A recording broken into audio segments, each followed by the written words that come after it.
안녕하세요. 김원준입니다. 김관진 석방한 판사 공격 멈춰라. 김관진 전 장관, 임관빈 전 실장을 석방한 신광열 판사 관련 조선일보 어제자 기사 제목입니다. 기사는 신광열 판사 비판 여론에 대해 법대 교수들이 뜻을 모아 성명을 냈다며 430명 법대 교수가 회원으로 있다는 전국 법과대학 교수회의 이호선 회장을 인터뷰하고 있습니다. 이 인터뷰를 통해 이 회장은 법관의 결정에 대한 과도한 비판은 헌법과 법치주의 정신을 무너뜨릴 수 있다는 위기감으로 교수들이 뜻을 모았다고 주장했습니다. 그런데 이 단체 홈페이지에는 그 430명이 누군지가 없고 뜻을 모았다는 교수들 명단도 없고 발표했다는 성명서도 없고 기자회견의 정보도 없습니다. 성명서도 기자회견도 없는데 성명 자체를 기자는 어떻게 한 거죠? 참여 교수들 명단도 없는데 뜻을 모았다는 건 어떻게 확인을 한 겁니까? 누가 언제 어디서 몇 명이 참여했는지 최소한의 정보도 없으면서 전국 법대 교수들이 뜻을 모았다고 기사를 쓰는 이유가 뭔가요? 제가 얘기해 볼까요? 신광열 판사의 석방이 그만큼 말이 안 되니까 그래서 비판 여론을 어떻게든 물타기 해보려고 도둑이 재발이 저린 거 그거 아닙니까? 김원준 생각이었습니다.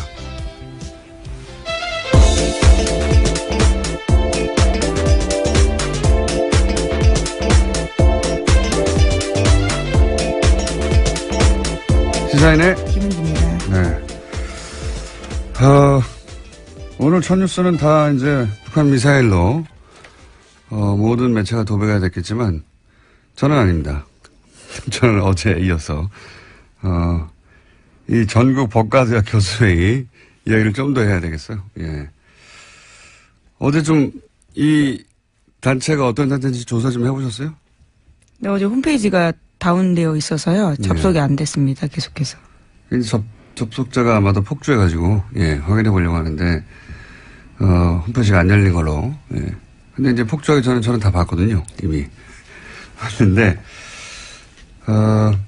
원래는 전국 법과 대학 교수, 회의가 아니라, 명칭이 달랐는데 이게 명칭이 변경됐어요, 작년에.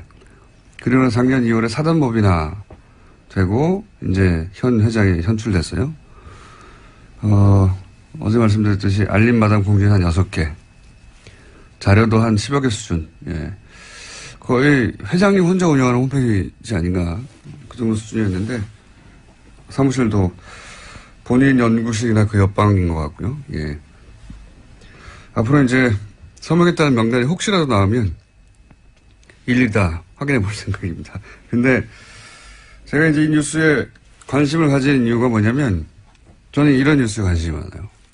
이 프로세스를 보면, 이 성명 자체는 사실은 정체불명이에요. 예. 누가 참여했고, 언제 참여했고, 몇 명이, 그리고 뭐 어떤 내용으로, 어디서 기자회견을 했고, 뭐 이게 없어요. 아무것도. 없는데도 연합뉴스라고 하는 우리나라 최대 통신사 브랜드가 이걸 기사화하지 않습니까? 그러면서 권위를 가져요. 그렇지 않습니까? 그리고 나서 포털 메인에 하루 종일 걸어둬요. 이렇게 되면 어떤 개인이나 혹은 일부 주장이 이런 프로세스를 거치면서 권위가 부여돼서 전 국민을 상대로 여론전을 할 수 있게 되는 거 아닙니까? 그런데 실제 여기에 동원된 사람들을 생각해 보면 그럴듯한 단체명, 그 단체 관계자 하나 둘, 언론사 기자 하나 둘, 언론사 편집 라인, 포털의 뉴스 에디터 한 6명, 7명만 그 프로세스 선상에 딱 있으면 마치 전국에 수많은 사람들, 수백 명의 사람들이 직접 나서서 공식적으로 성명을 내고 그걸 수백만의 사람들에게 뿌릴 수 있지 않습니까? 얼마나 효율적이에요. 예, 몇 명의 이야기를 몇백만에게 뿌린다는 게. 이명박 박근혜 시절 이렇게 정말 많이 했거든요. 이 전형적인 어떤 그 여론 후도의 프로세스가 돌아가는 걸 또다시 보게 되는 거죠, 지금. 예, 그래서 저는 이 뉴스가 어떻게 실린 건지 도대체, 어떤 과정을 거쳐서 이게 도대체 전국에 400명 이상 법대 교수에 나서서 이렇게, 공식적으로 선명을 낸 것처럼 기사가 됐는지 저는 앞으로 꼭 밝혀야 되겠습니다. 그래서 왜냐하면 이게 한 번이 아니라 이런 일이 너무 많았기 때문에 과거에 아직도 이런다는 거죠. 저는 이 뉴스에 관심이 많습니다. 자, 앞으로도 계속 관심을 가져야겠다고 해놓고 이제 북한 미사일 얘기해보죠. 네, 안보 관련된 뉴스가 오늘 가장 큰 뉴스 중에 하나인데요. 오늘 새벽 합동참모본부는 북한이 탄도미사일을 발사했다고 밝혔습니다. 오늘 오전 3시 17분 정도 평안남도 평성 일대에서 동해상으로 탄도미사일 한 발을 발사했다라는 건데요. 합참에 따르면 군은 오전 3시 23분에 북한의 탄도미사일 도발에 대응했습니다. 동해상으로 적 도발 원점까지의 거리를 고려해서 지해공 동시 탄착 개념을 적용한 미사일 합동 정밀 타격 훈련을 실시했다라고 합니다. 오랜만이네요. 네, 75일 만입니다. 예. 지난 9월 15일 날 중장기 거리 미사일 쏘았습니다. 제가 여기서 주목하는 거는 시간대가 이제 새벽 3시. 예, 이건 이제 미국 시간대를 타겟한 거거든요. 그리고 이게 일본을 넘어가지 않았어요. 기술적으로 그건 아무것도 아닌데 북한에는. 일본 별도를 넘어가지 않았다. 두 번째 주목 포인트는.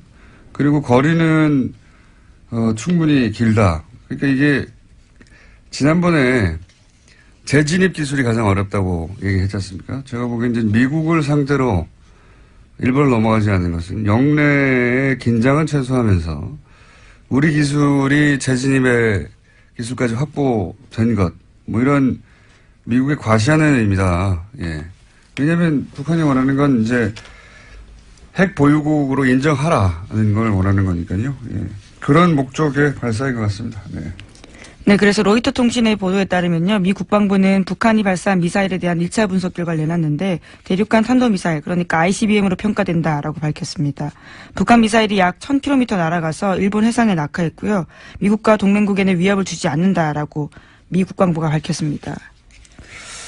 그러니까요. 예. 지금 영내 긴장을 최소화하면서 기술력은 보여주고 그리고 시간대를 볼 때 이 미국 보라고, 예, 미국의 반응을 얻어내기 위한,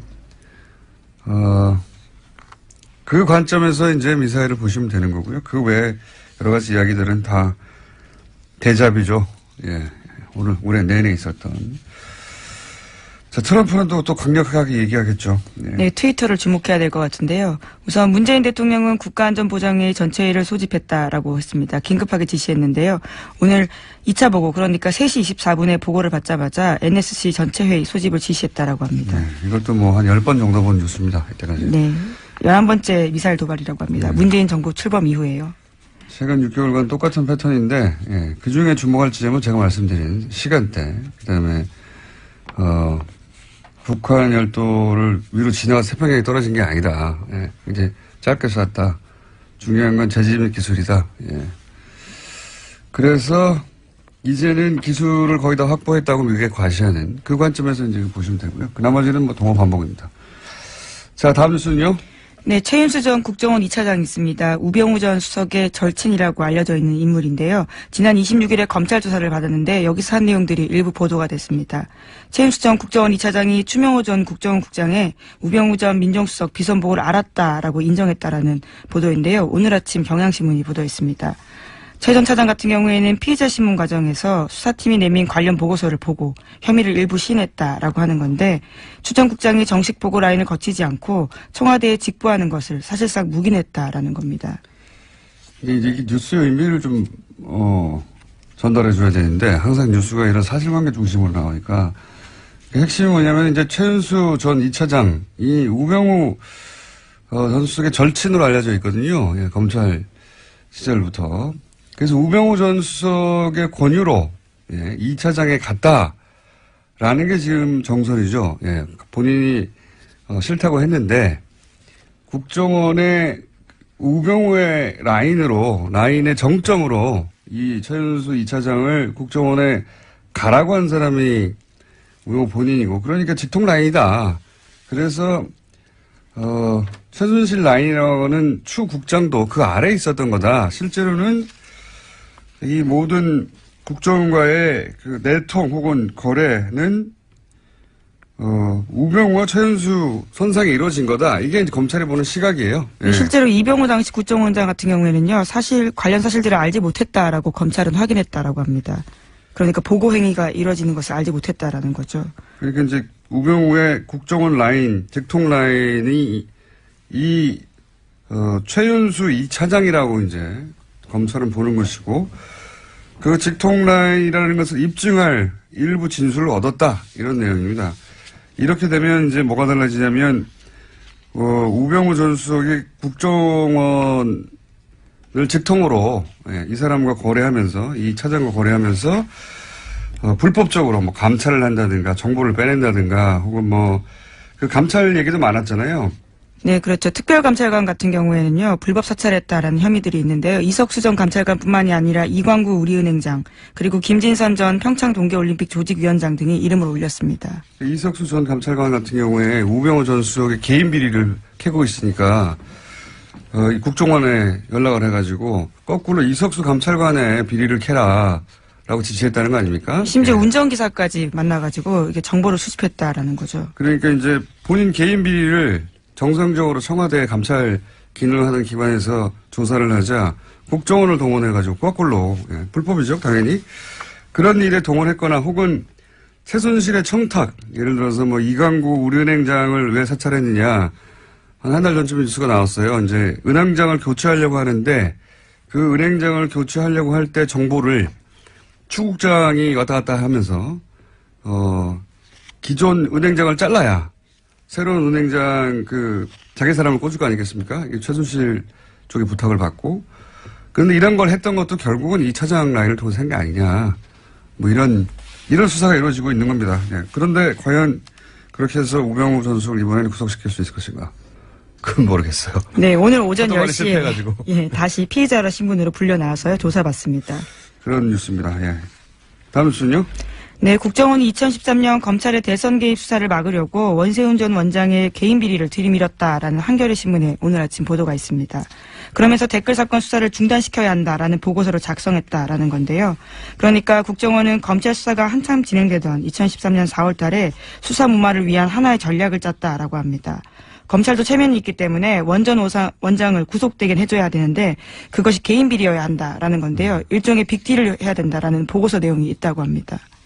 국정원은 이런 곳이에요. 국정원장을 했던 사람 아닙니까? 그 사람인데도 국정원이 살려고 그러니까 국정원 댓글 수사는 하지 말고 그래도 이제 검찰이 이렇게 나섰는데 뭐 먹을 건 줘야 되지 않냐. 그러니까 개인 비리로 잡아가라. 이런 딜을 국정원이 기획해서 그러니까 국정원장 예를 들어서 개인 비리들 캐고 있던 걸 가지고 이거 줄 테니까 국정원이 관여된 댓글 공작은 놔주고 검찰에게 그냥 개인 비리로 구속시켜라. 그럼 니네 면도 살고. 네, 물론 그런 의사를 간접적으로 전달했는데 결과적으로 성사되지 않았다라고 해당 신문은 보도하고 있는데요. 소위 속죄한 카드라는 워딩이요. 보고서에 있다고 합니다.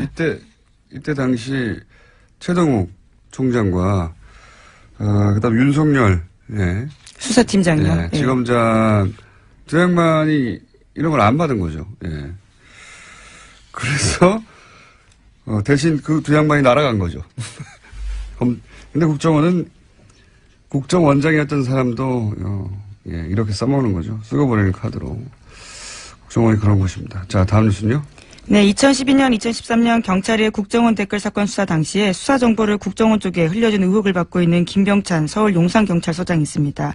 어제 검찰에 출석했는데요. 출석에 앞서서 취재진들과 만나서 이렇게 이야기했습니다. 자신이 당시에 국정원 관계자와 연락을 주고받은 건 사실이지만 다 업무상 필요에 의해서 통화한 거다라고 주장하고 있습니다. 이 뉴스의 핵심은 또 김용판 전 청장을 향한 수사라는 거죠. 이게 지금 김병찬 서울 용산경찰서장을 왜 갑자기 검찰에 출석시켰냐. 이거는 이제 똑같은 시기에 댓글 공작을 수사했던 경찰. 네, 서울청 수사 2계장이었습니다. 당시에요. 경찰의 당시 책임자 있던 김용판 전 청장이 무죄로 풀려났잖아요. 관련해가지고. 근데 지금 나오고 있는 이제 관련 보도들을 보면 당시 청와대 새누리 국정 경찰이 한 몸통으로 커넥션을 이루어서 이 당시에 댓글 공작이 아무런 혐의가 없다라고 대선 직전에 발표한 것 사건 경찰과 국정원의 정치 개입이 명백한 대선 개입. 이 수사를 다시 하겠다는 의지죠. 예. 그래서 지금 김병찬 서울 용산경찰서장이 출석해서 조사를 받는다. 타겟은 김용판 전 청장이다. 이렇게 보시면 되겠습니다. 김용판 전 청장 같은 경우에는 굉장히 유명한 저서가 있는데요. 우리가 모른다고 없는 것이 아니다라는 제목의 책이 있습니다. 자신의 치안 철학을 담았다라고 하는데요. 새삼스럽게 다시 그 책 제목이 생각날 때입니다. 아, 그런 책이 있어요? 예, 굉장히 자신은 자랑스러워하는 책인데요. 치안 철학을 담았다라고 합니다. 본인의 운명을 예언한 책일 수도 있겠네요. 예. 근데 이제 김용판 전 청장을 타겟으로 한다는 건 결국 또 이명박 전 대통령을 타겟으로 한다고 볼 수도 있습니다. 예. 다음 뉴스는요?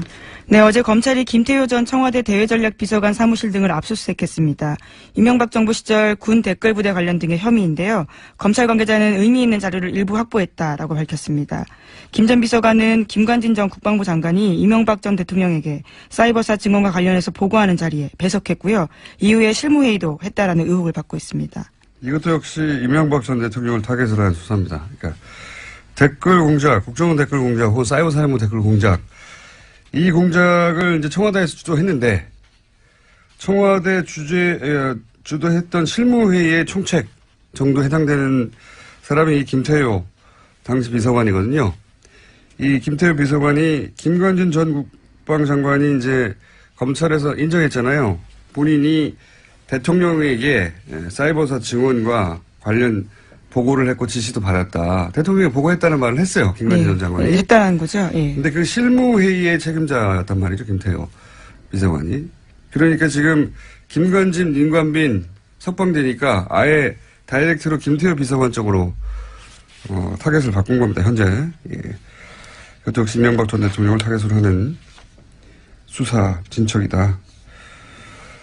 자, 다음 뉴스는요? 네, 어제 국회 부의장인 자유한국당 심재철 의원의 발언이 논란이 되고 있습니다. 문재인 대통령과 임종석 비서실장, 서훈 국정원장과 윤석열 서울지검장을 법치 파괴, 내란죄와 국가기밀 누설죄 등으로 형사고발해야 한다라고 주장해서인데요. 심 의원은 현재 문재인 정부가 적폐청산이라는 미명 아래 여러 행정부처 과거사 진상조사위를 설치해서 벌이고 있는 일은 실질적으로 조사가 아니라 수사다 이렇게 주장하고 있습니다. 예. 하여튼 전 부럽습니다. 어제도 얘기했지만 뭐 아무 말이나 막 해도 되는 거 아닙니까? 예, 그렇습니다. 대통령과 비서실장과 국정원장 그리고 서울중앙지검장까지. 여기 항상 자유한국당이 검찰을 문제 삼을 때는 보통은 검찰총장을 문제 삼는데 자유한국당은 항상 윤석열 지검장을 타겟으로 해요. 예. 윤 지검장이 잘하고 있다는 얘기죠. 네, 내란죄까지 운운했습니다. 내란죄. 예. 그런 뉴스가 있습니다. 예. 좋겠습니다. 아무 말이나 막혀도 되고. 자, 다음 뉴스는요. 네, 어제 조윤선 전 정무수석의 재판이 있었습니다. 여기에 박준우 전 정무수석이 증인으로 나왔는데요. 전임 정무수석이었습니다. 박준우 전 수석 같은 경우에는 조 전 수석에게 불리한 진술을 어제 했는데요. 1심 때 한 진술을 바꾼 겁니다. 1심 때는 조 전 정무수석에게 블랙리스트 관련 업무를 인수인계했는지 기억나지 않는다라고 했는데요. 이 말을 뒤집은 겁니다. 조 전 장관, 조윤선 전 장관은 굉장히 곤혹스러운, 곤란한, 불리한 증언이네요. 이렇게 되면, 왜냐하면 이전에는 기억나지 않는다고 했는데, 이거 다시 뒤집은 거예요. 인수인계 했다고. 예. 네. 1심 같은 경우에는 그러한 진술 등을 바탕으로 해서 무죄를 줬었거든요. 네. 그런데 그게 아예 뒤집어진 겁니다. 굉장히 자세히 진술했습니다, 어제. 예. 그때도 기억났는데, 사실은 변호인단 측에서 거짓말을 유도하여서, 그렇게 거짓말 했다. 근데 지금 마음이 바뀌었다. 이런 거 아닙니까? 마음이 바뀌었다기보다는 이제 본인에게. 예, 검찰 수사를 받고 있는 상황이거든요. 본인에게 이 혐의가 오게 될 경우에 이제 어떻게 합니까? 자기가 벗어나야 되는데. 여하간 조 전 장관은, 석방됐는데, 굉장히 불리하게 됐습니다. 네, 시기와 장소, 워딩까지 굉장히 자세하게 이야기했습니다. 좌파단체 배제와 우파단체 지원은 박근혜 대통령과 김기춘 비서실장이 관심이 있는 사안이기 때문에 챙겨야 한다. 이렇게까지 말했다고 합니다. 자, 시간이 거의 다 됐기 때문에 이제 제목 체크하고 넘어갈까요? 네, 신임 대법관 후보로 두 사람이 제청됐는데요. 안철상 대전지방 법원장과 민유숙 서울고법 부장판사입니다. 이제까지 서울대 50대 남성으로 획일화됐던 대법원 구성에서 탈피해서 다양화가 시도됐다라는 평가받고 있습니다. 비서울대 출신 여성 법관 그리고 소위 이제 엘리트 코스로 가는 법원 행정처 거치지 않은. 네. 그런 의미에서 파격이다. 예, 평가를 받고 있고요. 다음은요. 네, 국민의당과 바른정당 정책연대 협의체가 오늘 첫 회의를 엽니다. 바른정당 유승민 대표 같은 경우에는 또 자유한국당과 통합하지 않겠다라고 선을 그었고요. 하지만 국민의당 내에서는 반대파의 반발이 갈수록 거세지고 있습니다. 지금 이제 이 앞에는 바른정당이 그렇게 분당이 됐고 혹시 국민의당도 그런 길을 걸을까 싶어서 정당 관련해서는 인수가 계속 나오고 있습니다. 네. 자, 오늘 여기까지 하겠습니다. 네, 시사인의 김은지였습니다. 감사합니다. 평창 동계올림픽이 이제 70여일 남았다고 합니다. 네. 그래서 한번 짚어보기로 하겠습니다. 평창 동계올림픽 조직위의 공동집행위원장 최문순 강원지사님 전화 연결됐습니다. 안녕하세요, 지사님. 네, 안녕하십니까. 네. 반갑습니다. 네, 고맙습니다. 오랜만입니다. 네. 네, 오랜만입니다. 네, 고맙습니다. 지난번에 직접 나온다고 하시지 않으셨습니까? 글쎄요, 한번 불러주시면. 네. 이번에도 모시려고 했는데. 네네. 네. 보좌관들이 시간이 없으시다고, 바쁘시다고. 네. 저희가, 죄송합니다. 네. 예, 모신 이유가 입장권 안 팔려서 걱정 많다고 그래가지고 저희가 모셨어요. 입장권이 네, 그렇게 네. 많이 안 팔리고 있습니까?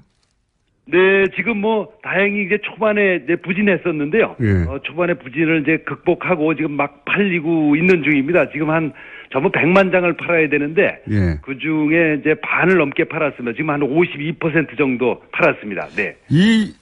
원래 이 동계올림픽의 그 입장권 판매 추이가 2달 전에 50% 정도 팔리면 그게 정상적인 겁니까? 잘 팔리는 건가요?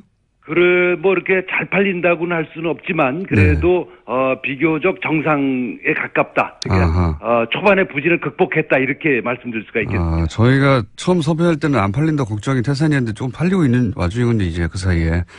그렇습니다. 네, 네. 갑자기 판매율이 올라간 이유가 뭡니까? 그 사이에 이제 올림픽 성화가 들어와서 성화. 지금 이렇게 다니고 있고요. 다른 올림픽의 예를 봐도 올림픽 성화가 이제 돌아와서 돌아다니면서 이렇게 흥행이 시작되는 모양입니다. 이제 올림픽 성화, 그 다음에 단체 구매가 또 많습니다. 단체 구매. 이렇게 조직별로 이렇게 단체 구매를 해주는 분들이 많이 있어서 이렇게 빠르게 좀 올라가는 것 같습니다. 나머지는 그 평창 요새 롱패딩 유행이는데 거기 끼워 팔면 다 팔리지 않을까요? 글쎄요, 그런데, 롱패딩이 의외로 다른 곳에서 이제 좀 예상치 못한 곳에서 흥행이 막 돼가지고요. 그것도 관심을 불러일으키는데 꽤 역할을 한 걸로 생각을 하고 있습니다. 알겠습니다. 그럼, 입장권은 그러면 크게 걱정하지 않아도 되는 추세다. 예. 그렇습니다. 연말까지 한 80% 정도 팔 수 있을 것 같고요. 올림픽 전까지는 이제 완판해볼 목표를 가지고 있습니다. 완판, 예. 완판하시면은 완판나무를 한번 또 출연해 주시고요. 네, 네. 네. 그리고 또 언론 보도에 이제 숙박비가 너무 비싸다. 지금 일반인 예약도 안 받는다 이런 뉴스가 있던데 이 문제는 네. 강원도가 해결할 수 있는 문제입니까? 어떻게 합니까? 강원도뿐만 아니라 시군이 함께 해결해야 될 문제인데요. 예. 지금 초반에 지금 말씀하신 그런 일이 없지 않았습니다. 이게 초반에 이제, 왜 이런 일이 생겼냐 하면 올림픽 조직위원회하고 IOC에서 올림픽 운영요원들이 이제 쓸 호텔하고 콘도를 전부 이렇게 수용한다 그럴까 차출한다 그럴까 한 150개 정도를 이렇게 쓰게 됐습니다. 그러니까 다른 손님을 못 받게 된 거죠. 그러다 보니까 좀 좋은 숙박업소들이 좀 줄어들어서, 이제, 과열됐다 그럴까? 과열됐습니다. 그러다 보니까 이제 값이 좀 오르고, 그래서 약 한 방 하나에 50만원 선까지 올라갔었는데, 저희들이 여러 가지 자율적으로 협약도 하고, 또 단속도 하고, 또 실제로 이렇게, 실제로 계약이 잘 안 돼서 지금 한 28, 9만원까지 이렇게 값이 내려가 있는 상태입니다. 50만원. 그러니까, 2인 1실 기준을 말씀하시는 겁니까? 50만 원이? 그렇습니다. 네. 방 하나에. 대단하네요. 많이 좀 내려갔고요. 네. 저희들이 이제 앞으로는, 강릉이나 평창 정선에 예약을 하신 분들은 제가 전화번호 1330, 이 콜센터로 전화를 하시면 저희들이 공정 가격으로, 정상 가격으로 예약하실 수 있도록 위치와 가격을 전부 안내하도록 하겠습니다. 1330으로 전화 주시면 고맙겠습니다. 지역번호 없이 그냥 1330으로 하면 됩니까? 그렇습니다. 네. 1330으로 전화하면 그 공평한, 그러니까 시장 너무 바가지 쓰지 않는 가격으로 예약을 대행해 줍니까, 여기가? 그렇습니다. 네, 네. 아니, 강원도에서 운영하는 곳이에요? 이제 강원도하고 그 관광공사 이렇게 같이 아하, 운영하겠습니다. 그렇군요. 네. 네. 여기서도 못 구해주면 그럼 대신 어떻게 합니까? 네, 거기서 저희들이 책임지고 구해드릴 거고요. 그 다음에 우선 그 개최 지역뿐만 아니라 예. 원주를 비롯해서 춘천 이게 교통이 좋아졌기 때문에 강원도 전역에서 이제 숙소를 구하셔도 대개 1시간 이내로 전부 강릉 평창에 도착하실 수가 있고요. 또 서울에서도 지금 이제 KTX가 12월 22일 날 개통됩니다. 서울에서 용산에서 강릉까지 한 1시간 반 정도 오시기 때문에 정 숙소를 못 구하시면 서울에서 다니셔도 괜찮습니다. 숙소를 다 해결해 주신다고 하시다가 큰소리 뻥뻥 1330 하시다가 안 되면은 기본적으로 이제 해결이 다 될 수는 있는데요. 예. 그래도 이제 혹시 그 아주 소수의 이렇게 과도한 요금을 받는 분들이 있으실 수가 있어서 네. 이렇게 저희가 공급을 늘리는 정책도 같이 갖고 있습니다. 네. 어쨌든 1330은 경기도하고 그리고 관광공사에서 하는 공식 네네. 번호고 여기서는 공정한 가격으로 숙소를 예약해 준다 이런 말씀이시고요. 그렇습니다. 네. 예. 그렇습니다. 네, 네. 이걸로도 해결이 안 되면 그냥 집에서 왔다 갔다 하면서 보라는 말씀이시고요. 네, 네, 네. KTX도 오니까. 네, 그리고 또 보도되기로는 이제 너무 춥다. 개회식 네. 하는 그 장소가 거기 기념 콘서트를 했는데 그 네. 공연 보러 온 청소년들이 너무 추워가지고 병원에 네. 실려갔다는 얘기가 있었어요. 그렇습니다. 지난 이제 11월 4일 날 그 D-100일 콘서트를 이제 했는데요. 예. 아우, 저도 거기 있었습니다. 근데 뭐 너무 추워가지고 저도 그렇게 추운 줄은 몰랐는데 그날이 영상 4도였었는데요. 예. 근데 바람이 많이 불어서 그 체감 온도가 나중에 알고 보니까 그 자리가 옛날에 황태 덕장 있던 자리라고 그러더라고요. 그래서 명태가 이제 바람이 센 자리에서 말리는 건데 네. 관중들을 명태 말리듯이 말린 거군요. 산바람으로. 네, 네. 근데 어떻게 해요? 이렇게 추면 관객들이나 영상 3도였는데도 그렇게 추웠으면? 그렇습니다. 근데 이제 올림픽이 열리는 2월 9일 날은 뭐 많이 내려가면 한 영하 8도까지 내려갈 수 있다고 그래서 저희들도 뭐 굉장히 걱정을 하고 있습니다. 근데 이게 뭐 추위라는 게 이게 위에가 터져 있는 그런 구조여서 아주 단칼에 뭘 해결할 수 있는 방법이 없어서 여러 가지 방법을 모두 지금 동원해서 연일 회의를 하고 있습니다. 바람막이도 좀 하고 또 이렇게 여러 가지 따뜻한 보온 제품들도 나눠드리고 이런 것들을 각종 다양한 해법들을 마련해 보도록 하겠습니다. 네, 위험장에서 옷을 많이 입고 오는 것을 해결해야 되겠네요. 예. 네, 네. 우선 좀 많이 입고 오시는 게 기본이 되겠습니다. 네. 하긴 뭐 너무 추운 걸 어떻게 합니까?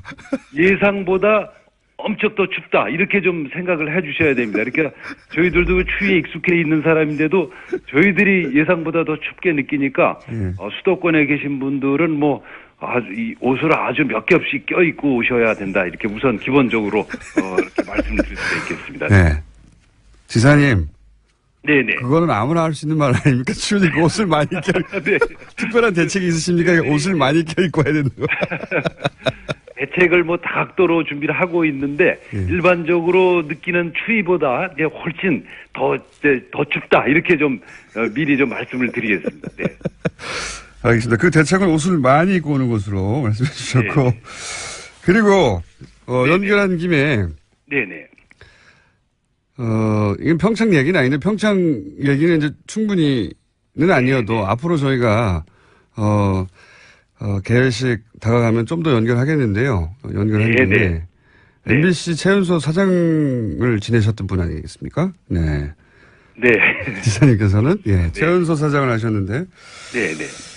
최근 이제 사장 선출 과정이 있으니까 굉장히 관심 있게 보실 텐데요. 네네. MBC 사장을 하려면 직접 해보신 분으로 어떤 자질이 굉장히 중요합니까? 우선 뭐 제가 할 때 하고 또 좀 다른 자질이 있어야 된다고 보는데 우선 뭐 정치적 중립성과 독립성을 지키는 게 우선 큰 자질이고요. 근데 지금은 이제 그거를 넘어서서 경영 능력이 굉장히 중요할 것 같습니다. 그 이제 옛날하고는 달리 이 지상파 분들이 뭐 방송이 지금 뭐 다 그렇긴 한데 재정 상태, 경영 상태가 굉장히 나쁘기 때문에 경영 능력이 아마 굉장히 중요한 자질 중에 하나로 포함되지 않나 이렇게 생각이 듭니다. 방송 정상화를 시킬 능력은 기본이고 더 나아가서 이제 권력으로부터 방송을 지킬 그 자질은 기본이고 사실은 경영 능력도 있어야 된다.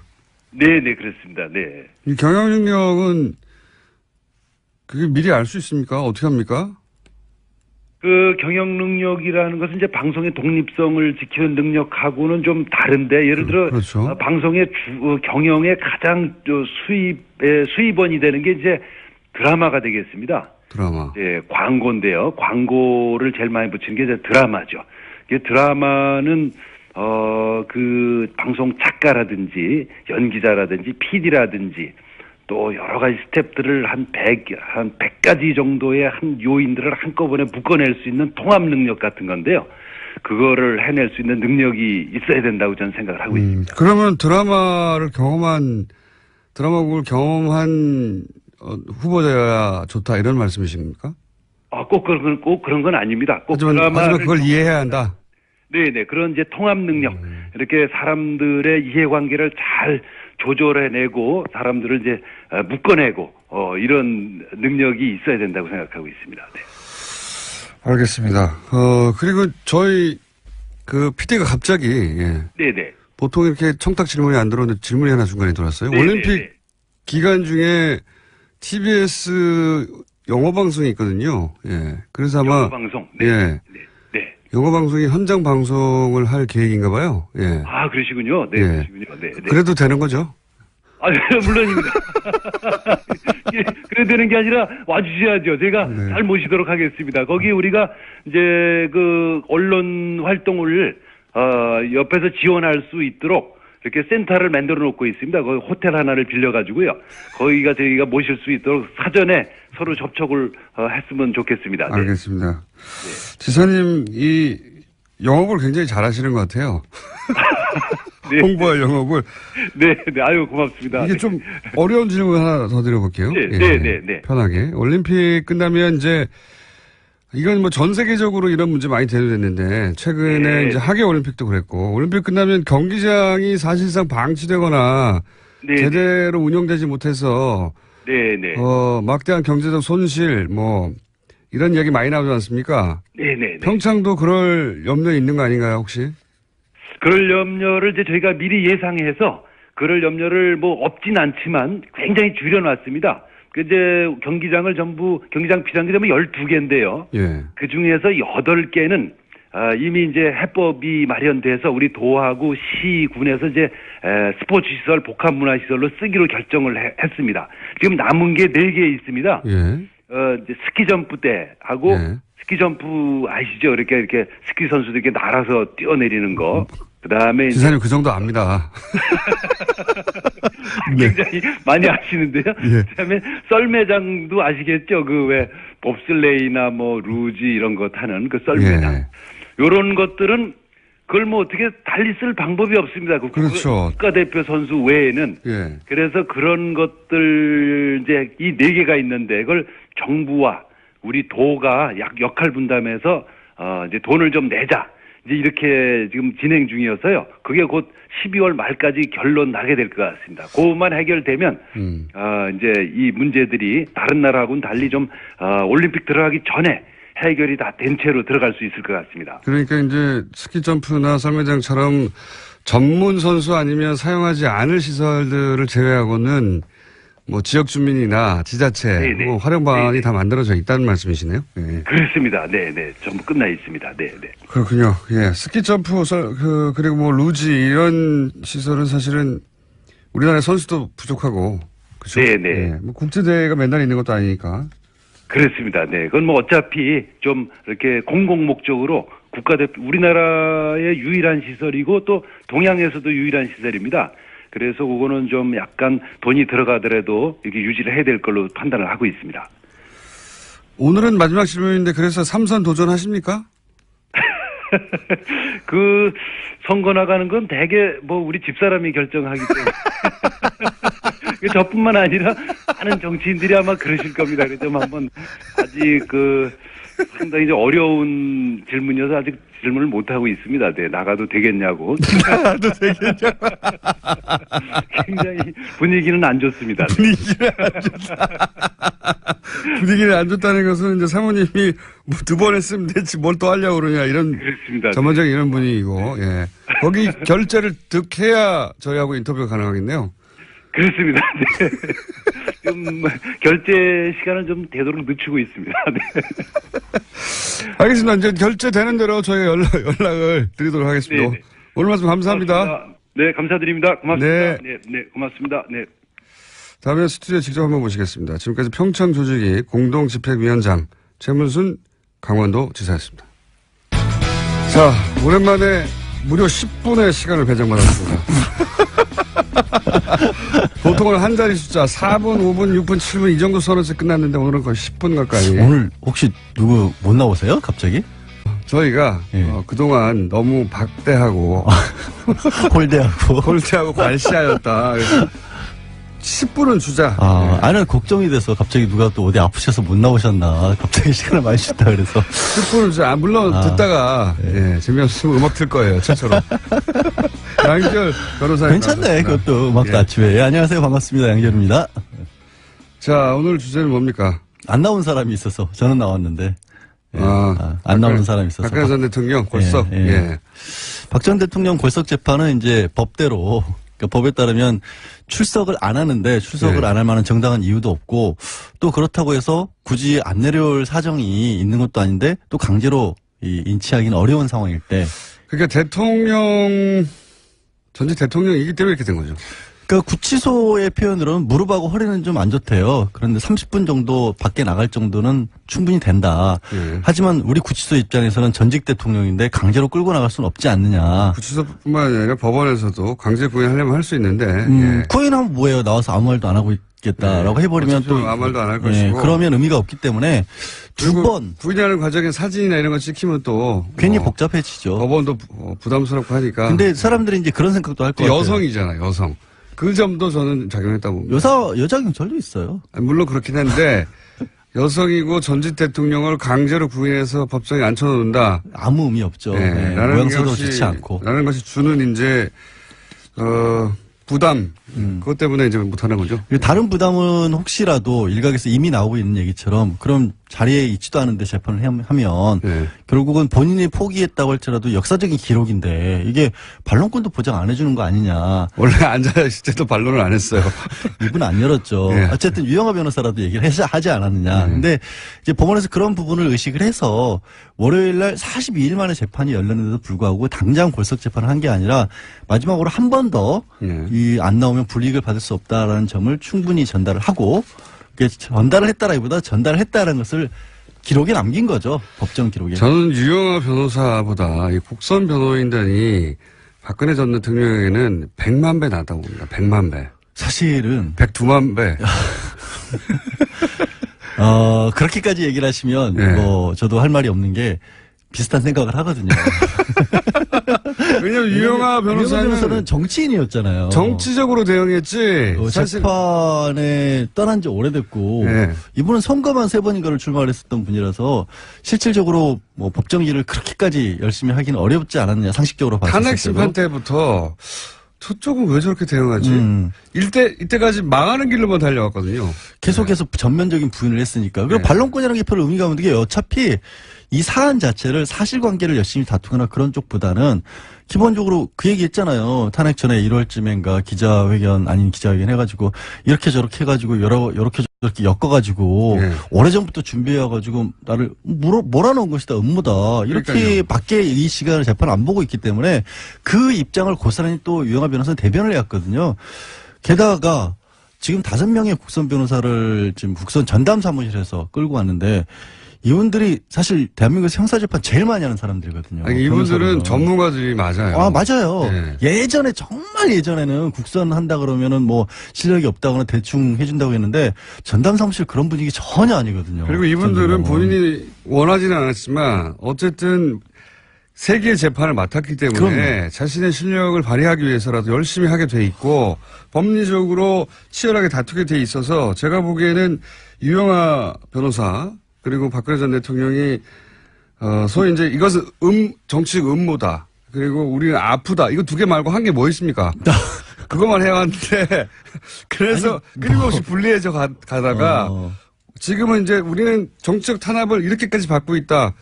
소위 이제 박근혜 대통령은 아무런 법적인 방어권을 행사하지 못하고 있다. 이런 이미지를 주려고 손을 놨는데 그 덕분에 오히려 새로운 변호사들이 비로소 이제 법적인 방어권을 제대로. 근데 조금 네. 새로운 변호사들도 사실은 딱히 새로운 걸 할 건 없는 것 같아요. 왜냐면 어제 걸작 재판을 시작을 했는데 사람이 도와주지 않으니까요. 사람이 도와주지 않고 다툴 여지가 크게 많지 않은 게 왜 두 가지를 어제 다퉜거든요. 어제 이미 걸작 재판 시작했어요. 그리고 또 태블릿 PC를 다투기 시작했어요. 네. 구선 변호인. 왜냐하면 그 연장선상에서 그것 말고는 할 게 없다라는 방어를 거고. 해야 하니까. 또 정호성 전 비서관 그 유출 경위 문건들 녹취록 이런 것들이 또 증거 능력으로서 쓸 수 있느냐 이것도 다투기 시작했거든요. 이걸 보면 그 이전에 남겨놓은 것들을 하고 있는 건데. 그렇죠. 그것도 예. 맞고 또 다른 것들을 찾아내기도 현실적으로 어려운 분위기 아닌가. 피의자를 만날 수가 없잖아요.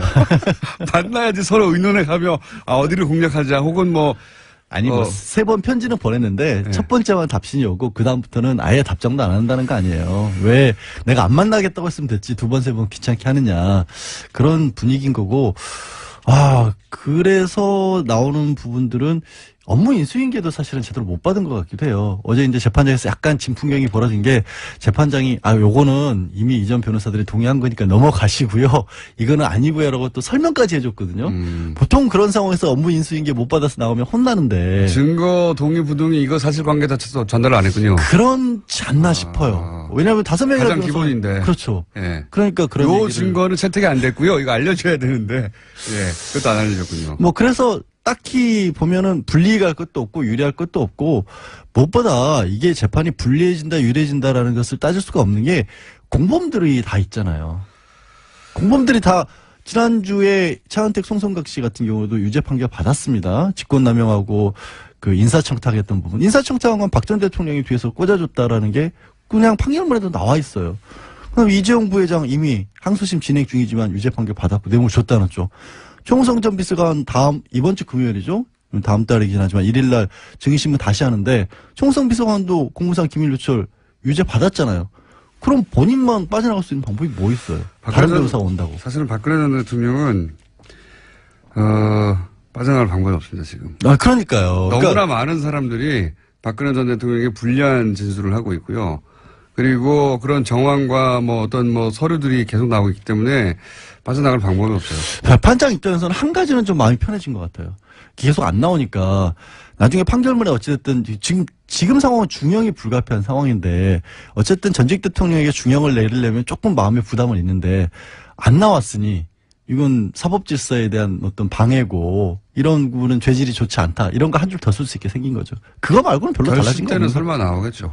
결심 때는 설마 나오지 않을까요? 그걸 어차피 나와서 선고되는 거니까 큰 의미는 없고. 박근혜 전 대통령은 어쨌든 제가 보기엔 계속 안 나옵니다. 문제는 예. 지금 한 달째 사실 유영하 변호사도 안 만나고 있다는 거예요. 그건 이미 얘기됐을 거예요. 처음에. 근데 사람이 한 달째 아무도 안 만나고 일반 면회도 안 하고 말도 안 하고 있다? 그거는 정상적인 상태가 아니잖아요. 구치소 내에서 구치소장이나 그분들하고 얘기를 하는지 안 하는지 심리상담 같은 거 한다고요? 어떻게 하십니까? 그것도 구치소장 만나는 것도 특혜라고 말 많은 바람에 본부에서 굉장히 조심스러울 것 같은데. 어쨌든 제가 보기에는요. 이 전략 자체는 그렇게 철저하게 핍박당하는 게 아니라 본인이 그 길을 선택했는데 핍박당하는 모습으로 재판을 응한다. 예. 왜냐하면 그거 말고는 전략이 없어요. 이게 만약에 변호인이 들어와서 하는 일은 뭐냐면 가장 기본적으로 이건 인정하고 이건 하지 말자를 해야 되는데 그 18개 중에 하나라도 하는 순간 내가 아까 말했던 것처럼 이렇게 저렇게 엮여가지고 누군가의 음모에서 이렇게 당했다는 말을 못 꺼내잖아요. 그러니까 철저하게 부인하는 쪽으로 갈 수밖에 없는 거죠. 끝났나요? 예. 자, 안녕히 가세요. 네, 양절 연결했습니다. 라인을 거치지 않고 청와대에 직보하는 것을 사실상 묵인했다라는 겁니다. 이게 뉴스의 의미를 좀 전달해 줘야 되는데 항상 뉴스가 이런 사실관계 중심으로 나오니까 핵심이 뭐냐면 이제 최은수 전 2차장 이 우병우 전 수석의 절친으로 알려져 있거든요. 예, 검찰 시절부터. 그래서 우병우 전 수석의 권유로 2차장에 갔다.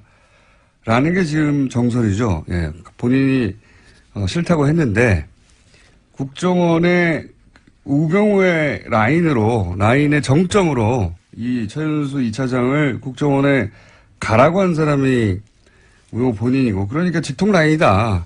그래서 최순실 라인이라고는 추 국장도 그 아래에 있었던 거다. 실제로는 이 모든 국정원과의 그 내통 혹은 거래는 우병우와 최윤수 선상에 이루어진 거다. 이게 이제 검찰이 보는 시각이에요. 예. 실제로 이병우 당시 국정원장 같은 경우에는요, 관련 사실들을 알지 못했다라고 검찰은 확인했다라고 합니다. 그러니까 보고 행위가 이루어지는 것을 알지 못했다라는 거죠. 그러니까 이제 우병우의 국정원 라인, 직통 라인이 최윤수 2차장이라고 이제 검찰은 보는 것이고 그 직통 라인이라는 것을 입증할 일부 진술을 얻었다. 이런 내용입니다. 이렇게 되면 이제 뭐가 달라지냐면, 우병우 전 수석이 국정원을 직통으로, 예, 이 사람과 거래하면서, 이 차장과 거래하면서, 불법적으로 뭐 감찰을 한다든가, 정보를 빼낸다든가, 혹은 그 감찰 얘기도 많았잖아요. 네, 그렇죠. 특별감찰관 같은 경우에는요, 불법 사찰했다라는 혐의들이 있는데요. 이석수 전 감찰관뿐만이 아니라 이광구 우리은행장, 그리고 김진선 전 평창 동계올림픽 조직위원장 등이 이름을 올렸습니다. 이석수 전 감찰관 같은 경우에 우병우 전 수석의 개인 비리를 캐고 있으니까, 국정원에 연락을 해가지고, 거꾸로 이석수 감찰관의 비리를 캐라. 라고 지시했다는 거 아닙니까? 심지어 예. 운전기사까지 만나가지고, 이게 정보를 수집했다라는 거죠. 그러니까 이제 본인 개인 비리를 정상적으로 청와대 감찰 기능을 하는 기관에서 조사를 하자 국정원을 동원해가지고 거꾸로, 예, 불법이죠, 당연히. 그런 일에 동원했거나 혹은 최순실의 청탁, 예를 들어서 이광구 우리은행장을 왜 사찰했느냐, 한 달 전쯤에 뉴스가 나왔어요. 이제 은행장을 교체하려고 하는데 그 은행장을 교체하려고 할 때 정보를 추국장이 왔다 갔다 하면서, 기존 은행장을 잘라야 새로운 은행장 자기 사람을 꽂을 거 아니겠습니까? 최순실 쪽에 부탁을 받고. 그런데 이런 걸 했던 것도 결국은 이 차장 라인을 통해서 한 게 아니냐. 이런 수사가 이루어지죠. 제가 여기서 주목하는 거는 시간대가 이제 새벽 3시. 예, 이건 이제 미국 시간대를, 타겟한 거거든요. 그리고 이게 일본을 넘어가지 않았어요. 기술적으로 그건 아무것도 아닌데 북한에는. 일본 별도를 넘어가지 않았다. 두 번째 주목 포인트는. 그리고 거리는 충분히 길다. 그러니까 이게 지난번에 재진입 기술이 가장 어렵다고 얘기했지 않습니까? 제가 보기엔 이제 미국을 상대로 일본을 넘어가지 않는 것은 영내의 긴장은 최소화하면서 우리 기술이 재진입의 기술까지 확보된 것, 이런 미국의 과시하는 의미다. 예. 왜냐면 북한이 원하는 건 이제 핵 보유국으로 인정하라는 걸 원하는 거니까요. 예. 그런 목적의 발사인 것 같습니다. 네. 네, 그래서 로이터 통신의 보도에 따르면요, 미 국방부는 북한이 발사한 미사일에 대한 1차 분석 결과를 내놨는데 대륙간 탄도미사일, 그러니까 ICBM으로 평가된다라고 밝혔습니다. 북한 미사일이 약 1000km 날아가서 일본 해상에 낙하했고요. 미국과 동맹국에는 위협을 주지 않는다라고 미 국방부가 밝혔습니다.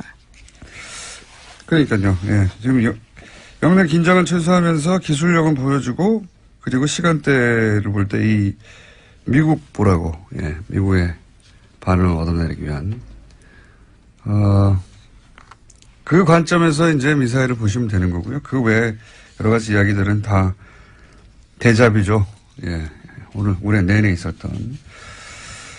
자, 트럼프는 또 강력하게 얘기하겠죠. 예. 네, 트위터를 주목해야 될 것 같은데요. 우선 문재인 대통령은 국가안전보장회의 전체회의를 소집했다라고 했습니다. 긴급하게 지시했는데요. 오늘 2차 보고, 그러니까 3시 24분에 보고를 받자마자 NSC 전체회의 소집을 지시했다라고 합니다. 네, 이것도 한 10번 정도 본 뉴스입니다. 이때까지. 네, 11번째 미사일 도발이라고 합니다. 네. 문재인 정부 출범 이후에요. 최근 6개월간 똑같은 패턴인데, 예, 그 중에 주목할 지점은 제가 말씀드린 시간대, 그 다음에, 북한 열도를 위로 지나가서 태평양에 떨어진 게 아니다. 예, 이제 짧게 쐈다. 중요한 건 재진입 기술이다. 예. 그래서 이제는 기술을 거의 다 확보했다고 미국에 과시하는 그 관점에서 이제 보시면 되고요. 그 나머지는 동업 반복입니다. 자, 다음 뉴스는요? 네, 최윤수 전 국정원 2차장이 있습니다. 우병우 전 수석의 절친이라고 알려져 있는 인물인데요. 지난 26일에 검찰 조사를 받았는데 여기서 한 내용들이 일부 보도가 됐습니다. 최윤수 전 국정원 2차장이 추명호 전 국정원 국장의 우병우 전 민정수석 비선보고를 알았다라고 인정했다라는 보도인데요. 오늘 아침 경향신문이 보도했습니다. 최 전 차장 같은 경우에는 피의자 신문 과정에서 수사팀이 내민 관련 보고서를 보고 혐의를 일부 시인했다라고 하는 건데 추 전 국장이 정식 보고 지고 있는 겁니다. 예. 그런데 과연 그렇게 해서 우병우 전 수석을 이번에는 구속시킬 수 있을 것인가? 그건 모르겠어요. 네, 오늘 오전 하도 많이 10시에 실패해가지고. 예, 다시 피의자라 신문으로 불려 나와서요 조사받습니다. 그런 뉴스입니다. 예. 다음 뉴스는요? 네, 국정원이 2013년 검찰의 대선 개입 수사를 막으려고 원세훈 전 원장의 개인 비리를 들이밀었다라는 한겨레 신문에 오늘 아침 보도가 있습니다. 그러면서 댓글 사건 수사를 중단시켜야 한다라는 보고서를 작성했다라는 건데요. 그러니까 국정원은 검찰 수사가 한참 진행되던 2013년 4월 달에 수사 무마를 위한 하나의 전략을 짰다라고 합니다. 검찰도 체면이 있기 때문에 원전 원장을 구속되긴 해줘야 되는데 그것이 개인 비리여야 한다라는 건데요. 일종의 빅딜을 해야 된다라는 보고서 내용이 있다고 합니다. 국정원은 이런 곳이에요. 국정원장을 했던 사람 아닙니까? 그 사람인데도 국정원이 살려고, 그러니까 국정원 댓글 수사는 하지 말고, 그래도 이제 검찰이 이렇게 나섰는데, 뭐 먹을 건 줘야 되지 않냐. 그러니까 개인 비리로 잡아가라. 이런 딜을 국정원이 기획해서, 예. 그러니까 국정원장, 예를 들어서 개인 비리들 캐고 있던 걸 가지고, 이거 줄 테니까, 국정원이 관여된 댓글 공작은 놔주고 검찰에게 그냥 개인 비리로 구속시켜라. 그럼 니네 면도 살고. 네, 물론 그런 의사를 간접적으로 전달했는데 결과적으로는 성사되지 않았다라고 해당 신문은 보도하고 있는데요. 소위 속죄한 카드라는 워딩이요. 보고서에 있다고 합니다. 이때 당시 최동욱 총장과 그다음 윤석열 수사팀장이요. 예, 지검장 두 양반이 이런 걸 안 받은 거죠. 예. 그래서, 대신 그 두 양반이 날아간 거죠. 근데 국정원은 국정원장이었던 사람도, 이렇게 써먹는 거죠. 쓰고 버리는 카드로. 국정원이 그런 곳입니다. 자, 다음 뉴스는요? 네, 2012년, 2013년 경찰의 국정원 댓글 사건 수사 당시에 수사 정보를 국정원 쪽에 흘려준 의혹을 받고 있는 김병찬 서울 용산경찰서장이 있습니다. 어제 검찰에 출석했는데요. 출석에 앞서서 취재진들과 만나서 이렇게 이야기했습니다. 자신이 당시에 국정원 관계자와 연락을 주고받은 건 사실이지만 다 업무상 필요에 의해서 통화한 거다라고 주장하고 있습니다. 이 뉴스의 핵심은 또 김용판 전 청장을 향한 수사라는 거죠. 이게 지금 김병찬 서울 용산경찰서장을 왜 갑자기 검찰에 출석시켰냐. 이거는 이제 똑같은 시기에 댓글 공작 을 수사했던 경찰.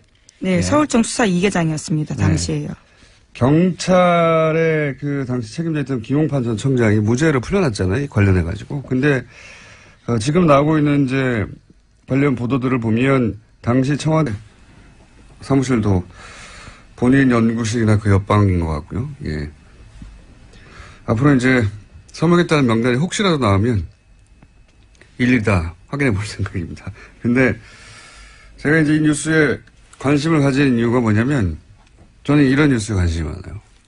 이 프로세스를 보면 이 성명 자체는 사실은 정체불명이에요. 예, 누가 참여했고 언제 참여했고 몇 명이 그리고 뭐 어떤 내용으로 어디서 기자회견을 했고 뭐 이게 없어요. 아무것도 없는데도 연합뉴스라고 하는 우리나라 최대 통신사 브랜드가 이걸 기사화하지 않습니까?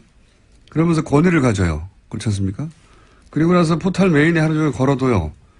이렇게 되면 어떤 개인이나 혹은 일부 주장이 이런 프로세스를 거치면서 권위가 부여돼서 전 국민을 상대로 여론전을 할 수 있게 되는 거 아닙니까? 그런데 실제 여기에 동원된 사람들을 생각해 보면 그럴듯한 단체명, 그 단체 관계자 하나 둘, 언론사 기자 하나 둘, 언론사 편집 라인, 포털의 뉴스 에디터 한 6명, 7명만 그 프로세스 선상에 딱 있으면 마치 전국에 수많은 사람들, 수백 명의 사람들이 직접 나서서 공식적으로 성명을 내고 그걸 수백만의 사람들에게 뿌릴 수 있지 않습니까? 얼마나 효율적이에요. 예, 몇 명의 이야기를 몇백만 원에 뿌린다는 게 이명박 박근혜 시절 이렇게 정말 많이 했거든요. 이 전형적인 어떤 그 여론 후도의 프로세스가 돌아가는 걸 또다시 보게 되는 거죠, 지금. 예, 그래서 저는 이 뉴스가 어떻게 실린 건지 도대체,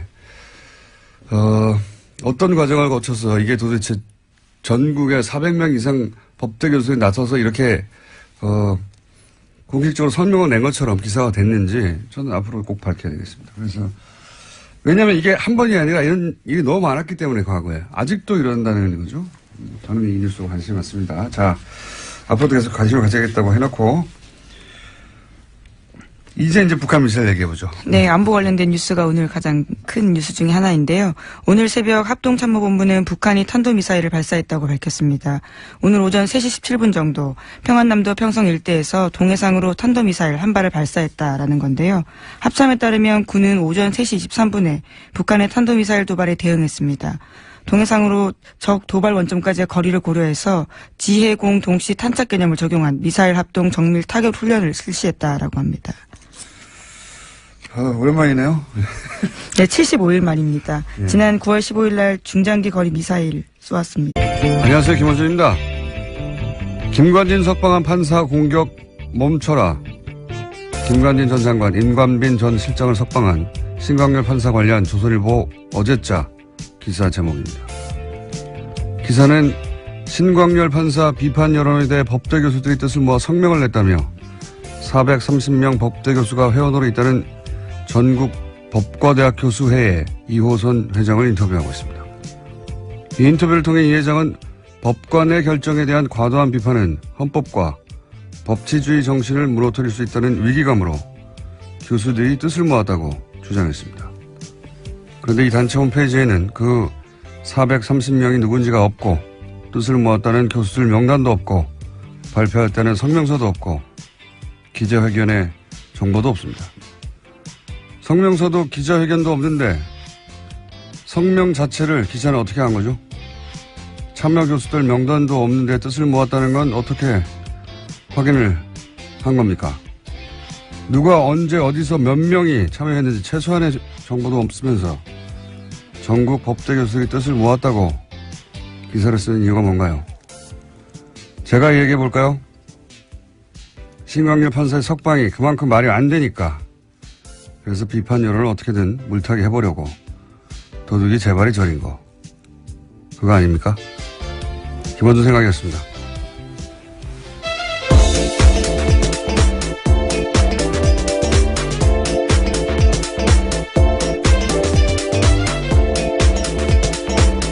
시사인의 김은주입니다. 네.